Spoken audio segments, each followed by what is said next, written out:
जय हिंद साथियों, आप सभी का स्वागत है मेरे YouTube चैनल क्रिएटिव डिफेंस में। जैसा कि आप लोग देख रहे हैं, ज्ञान बिंदु जीएस एकेडमी का ये सेट है, ठीक है, जिसमें 50 क्वेश्चन है और हम भी वहीं से सेट प्रैक्टिस करते हैं।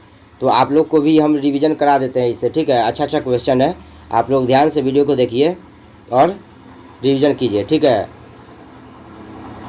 और आप लोग का इस सेट में से कितना क्वेश्चन सही होता है कमेंट में आप लोग करिएगा, ठीक है। तो चलिए स्टार्ट करते हैं। तो पहला क्वेश्चन है, कांग्रेस के किस अधिवेशन में हिंदी को राष्ट्रभाषा के रूप में इस्तेमाल किया गया? तो आप लोग बताइए, कांग्रेस के किस अधिवेशन में हिंदी को राष्ट्रभाषा के रूप में इस्तेमाल किया गया? तो इसका उत्तर है सी, 1925 के कानपुर अधिवेशन में, ठीक है। इसकी अध्यक्षता जो है ना सरोजिनी नायडू, तो इसका उत्तर होगा 1925। चलिए नेक्स्ट क्वेश्चन है, समूचा भारत एक विशाल बंदी गिरी है, यह किसका कथन है? बताइए, समूचा भारत एक विशाल बंदी गिरी है, यह किसका कथन है? तो इसका उत्तर होगा डी, CR दास, ठीक है। चलिए नेक्स्ट क्वेश्चन है, द्वैध शासन के मूल्यांकन के लिए मूडीमैन कमेटी का गठन किस वायसराय के शासन काल में हुआ था? समझ बताइए। तीसरा क्वेश्चन बताइए, द्वैध शासन के मूल्यांकन के लिए मूडीमैन कमेटी का गठन किस वायसराय के समय हुआ? तो इसका उत्तर होगा लॉर्ड रीडिंग, इसका उत्तर होगा लॉर्ड रीडिंग, ठीक है। और ये गठन हुआ था 1924 ईस्वी में, और लॉर्ड रीडिंग का जो है ना शासनकाल वो 1921 से लेकर 26 तक था, ठीक है। 1921 से लेकर 26 तक था, और 1924 में इसका गठन हुआ था, तो उस समय लॉर्ड रीडिंग थे, ठीक है। नेक्स्ट क्वेश्चन है, सबसे अधिक समुद्री तट बनाने वाला राज्य या केंद्र शासित प्रदेश कौन है? बताइए चौथा का आंसर। इसका उत्तर होगा ए, अंडमान निकोबार, ठीक है। नेक्स्ट क्वेश्चन है, निम्न में से कौन सुमेलित नहीं है? एक तरफ झील है, एक तरफ क्षेत्र है। चलिए बताइए पांचवा का आंसर, निम्न में से कौन सुमेलित नहीं है? तो पांचवा का आंसर होगा बी, ठीक है। पांचवा का आंसर होगा बी। चलिए नेक्स्ट क्वेश्चन है, चंद्रमा जब अपनी कक्षा में पृथ्वी से अत्यधिक दूरी पर होता है तो क्या कहा जाता है? चलिए इसका उत्तर दीजिए। चंद्रमा जब अपनी कक्षा में पृथ्वी से अत्यधिक दूरी पर होता है तो क्या कहा जाता है? तो इसका उत्तर होगा एपोजी, ठीक है।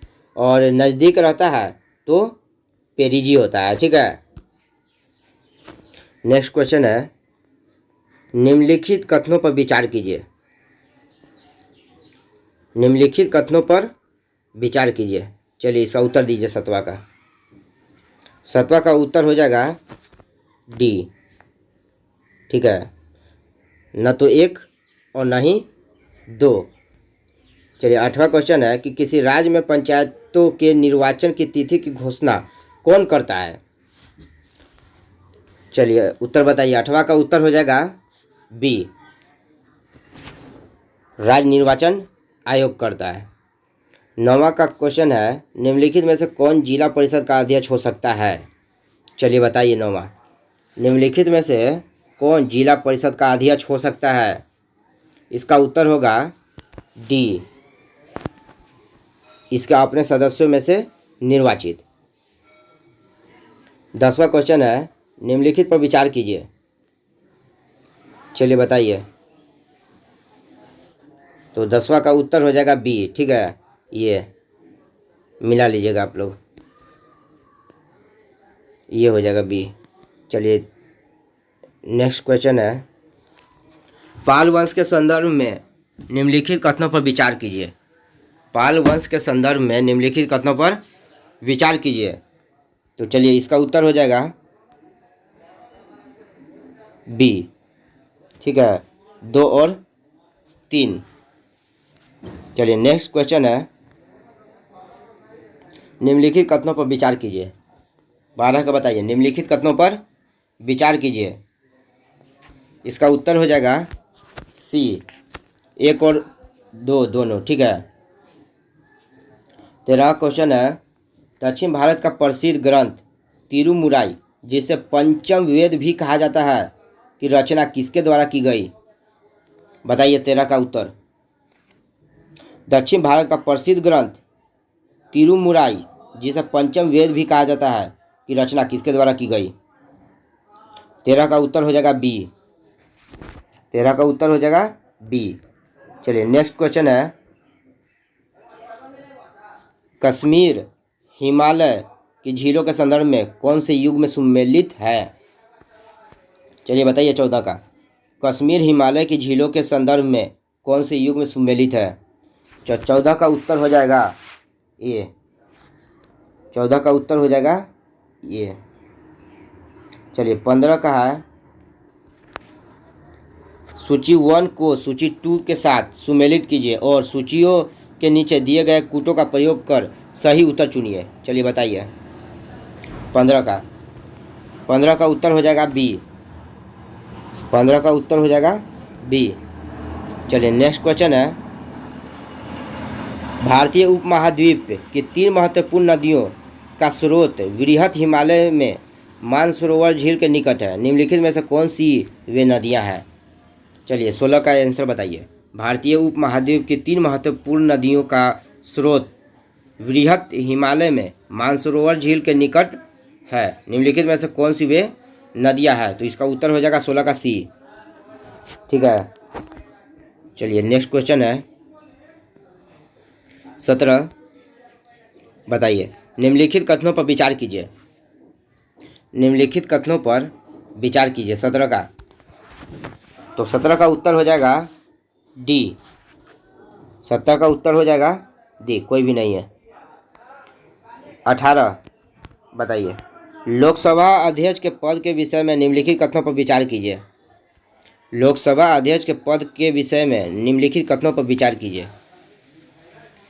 तो 18 का उत्तर हो जाएगा बी, केवल 3। चलिए 19 का बताइए, यदि कोई विधेयक संसद के दोनों सदनों में पारित हो गया है लेकिन उस पर राष्ट्रपति की अनुमति से पूर्व ही मंत्रिपरिषद त्यागपत्र दे देती है, तो ऐसी स्थिति में उस विधेयक को क्या होगा? चलिए बताइए 19 का। यदि कोई विधेयक संसद के दोनों सदनों में पारित हो गया है लेकिन उस पर राष्ट्रपति की अनुमति से पूर्व ही मंत्रिपरिषद त्यागपत्र दे देती है, तो ऐसी स्थिति में उस विधेयक का क्या होगा? तो इसका उत्तर होगा सी। ठीक है। चलिए नेक्स्ट क्वेश्चन है 20वां, आधुनिक भारतीय चित्रकला के जनक के रूप में किसे जाना जाता है? बताइए 20 का उत्तर। आधुनिक भारतीय चित्रकला के जनक के रूप में किसे जाना जाता है?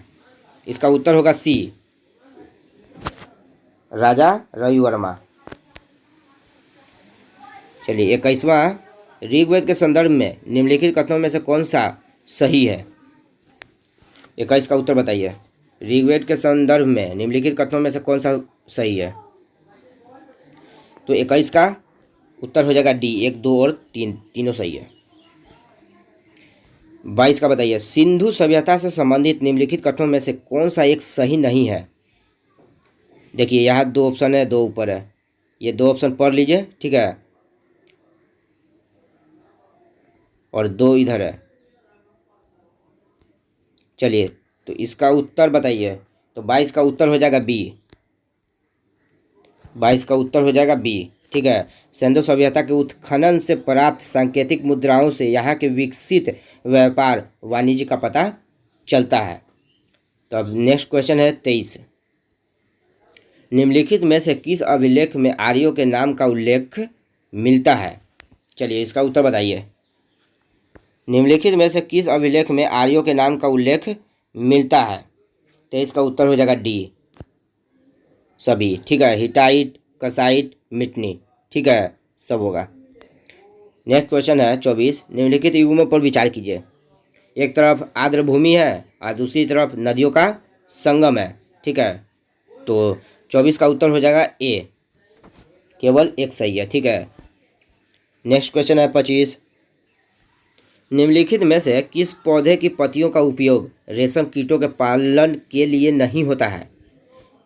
निम्नलिखित में से किस पौधे की पत्तियों का उपयोग रेशम कीटों के पालन के लिए नहीं होता है?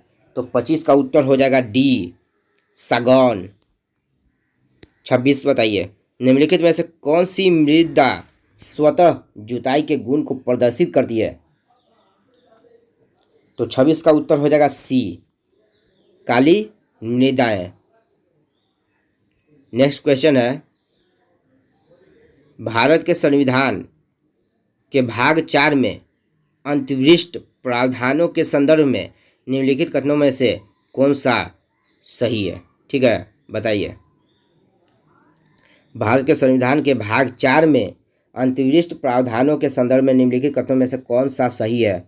तो 27 का उत्तर हो जाएगा डी, 2 और 3। चलिए 28 क्वेश्चन है कि संविधान के अंतर्गत निम्नलिखित में से कौन सा मौलिक अधिकार केवल भारतीय नागरिकों को प्राप्त है, भारत में रहने वाले विदेशियों को नहीं? तो इसका उत्तर दीजिए 28 का। संविधान के अंतर्गत निम्नलिखित में से कौन सा मौलिक अधिकार केवल भारतीय नागरिकों को प्राप्त है, भारत में रहने वाले विदेशियों को नहीं? तो 28 का उत्तर हो जाएगा बी। ठीक है, नेक्स्ट क्वेश्चन है, भारत के संविधान में गारंटीड मूल अधिकार निलंबित किए जा सकते हैं केवल? 29 का उत्तर दीजिए। भारत के संविधान में गारंटीड मूल अधिकार निलंबित किए जा सकते हैं, तो इसका उत्तर होगा ए। नेक्स्ट क्वेश्चन है, पंपा, पूर्णा और रन्ना नाम त्रिरत्न कवि निम्नलिखित में से किस भाषा से संबंधित है? पंपा, पूर्णा और रन्ना नाम त्रिरत्न कवि निम्नलिखित में से किस भाषा से संबंधित है? इसका उत्तर हो जाएगा सी, ठीक है, कन्नड़। नेक्स्ट क्वेश्चन है 31, अधीनस्थ न्यायालय के दीवानी और फौजदारी अदालतों की कार्यवाही किस भाषा में संचालित की जाती है? तो उत्तर दीजिए, अधीनस्थ न्यायालय के दीवानी और फौजदारी अदालतों की कार्यवाही किस भाषा में संचालित की जाती है? तो इसका उत्तर होगा 31 का डी। चलिए नेक्स्ट क्वेश्चन है, भारत के किस पड़ोसी राज्य का सर्वप्रथम अंग्रेजों से युद्ध हुआ था? बताइए, भारत के किस पड़ोसी राज्य का सर्वप्रथम अंग्रेजों से युद्ध हुआ था? इसका उत्तर हो जाएगा ये, नेपाल। नेक्स्ट क्वेश्चन है, निम्नलिखित में से कौन सा विकल्प सुमेलित नहीं है? निम्नलिखित में से कौन सा विकल्प सुमेलित नहीं है? तो 33 का उत्तर हो जाएगा डी। नेक्स्ट क्वेश्चन है, पंचायती राज संस्थाओं के पुनरुद्धार करने के उद्देश्य से केंद्र सरकार 1986 में किस समिति का गठन किया गया था? पंचायती राज संस्थाओं के पुनरुद्धार करने के उद्देश्य से केंद्र सरकार 1986 में किस समिति का गठन किया गया था? तो 34 का उत्तर हो जाएगा सी। नेक्स्ट क्वेश्चन है, शेर खां मुगलों के तरफ से किस युद्ध में भाग लिया था और उसी युद्ध में उसने कहा था कि अगर भाग ने मेरी सहायता की तो मैं सरलता से मुगलों को एक दिन भारत से निकाल दूंगा? बताइए 35 का। तो इसका उत्तर हो जाएगा डी, चंदेरी का युद्ध। 36 है कि तमिलनाडु की नीलगिरी व उटकमंडक पहाड़ियों में निवास करने वाली भारत की प्रमुख जनजाति है? तो 36 का उत्तर होगा ए, टोडा। 37 का क्वेश्चन है, संविधान के किस अनुच्छेद के तहत राष्ट्रपति किसी उच्च न्यायालय के न्यायाधीश को उसी उच्च न्यायालय में कार्यकारी न्यायाधीश नियुक्त कर सकता है? 37 का उत्तर दीजिए। 37 का उत्तर होगा सी, अनुच्छेद 223। 38 है, कौटिल्य के अर्थशास्त्र नामक पुस्तक मौर्य इतिहास की जानकारी का प्रमाणिक स्रोत है, परंतु इस पुस्तक में निम्न में किसका उल्लेख नहीं है? तो 38 का उत्तर होगा बी। 39 देखिए, निम्नलिखित कथनों पर विचार कीजिए। निम्नलिखित कथनों पर विचार कीजिए। तो 39 का उत्तर होगा सी। नेक्स्ट क्वेश्चन है, मशहूर टीवी सीरियल रामायण के निर्माता कौन थे? मशहूर टीवी सीरियल रामायण के निर्माता कौन थे? तो इसका उत्तर होगा 40 का डी, रामानंद सागर। 41 निम्नलिखित कथनों पर विचार कीजिए। निम्नलिखित कथनों पर विचार कीजिए। पहला ऑप्शन है भारत सरकार ने 6 भारतीय भाषाओं को शास्त्रीय भाषा का दर्जा दिया है। दूसरा है शास्त्रीय भाषा संविधान के 8वीं अनुसूची के भाषा में शामिल नहीं है। तो इसका उत्तर होगा 41 का ए, केवल एक सही है। 42 देखिए, निम्नलिखित में किस संगठन द्वारा भारतीय जनपद सेवा आंदोलन या सिविल सर्विसेज आंदोलन चलाया गया था? निम्नलिखित में किस संगठन द्वारा भारतीय जनपद सेवा आंदोलन या सिविल सर्विसेज आंदोलन चलाया गया था? तो 42 का उत्तर होगा बी। नेक्स्ट क्वेश्चन है, निम्नलिखित में किस प्रकार के उर्वरक के उत्पादन कच्चे माल की कमी के कारण भारत में बहुत कम होता है? निम्नलिखित में किस प्रकार के उर्वरक के उत्पादन कच्चे माल की कमी के कारण भारत में बहुत कम होता है? तो 43 का उत्तर होगा सी। 44 देखिए, निम्नलिखित में कौन सा एक सही नहीं है? निम्नलिखित में कौन सा एक सही नहीं है? तो 44 का उत्तर होगा बी। 45 देखिए, दक्षिण के प्रांतों पर विजय प्राप्त करने हेतु अकबर ने अपना पहला अभियान किस दक्षिण राज्य के विरुद्ध किया था? दक्षिण के प्रांतों पर विजय प्राप्त करने हेतु अकबर ने अपना पहला अभियान किस दक्षिण राज्य के विरुद्ध किया था?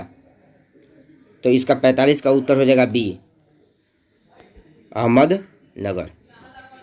46 का है कि निम्नलिखित में कौन एक विकल्प सुमेलित नहीं है? चलिए बताइए, निम्नलिखित में कौन एक विकल्प सुमेलित नहीं है? तो 46 का उत्तर हो जाएगा सी।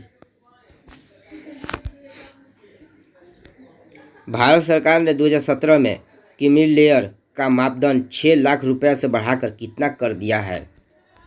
भारत सरकार ने 2017 में क्रीमी लेयर का मापदंड 6 लाख रुपए से बढ़ाकर कितना कर दिया है? तो 47 का उत्तर हो जाएगा ए, 8 लाख रुपया। बाणसागर बांध विवाद में निम्न में से कौन सा एक राज्य संबंधित नहीं है?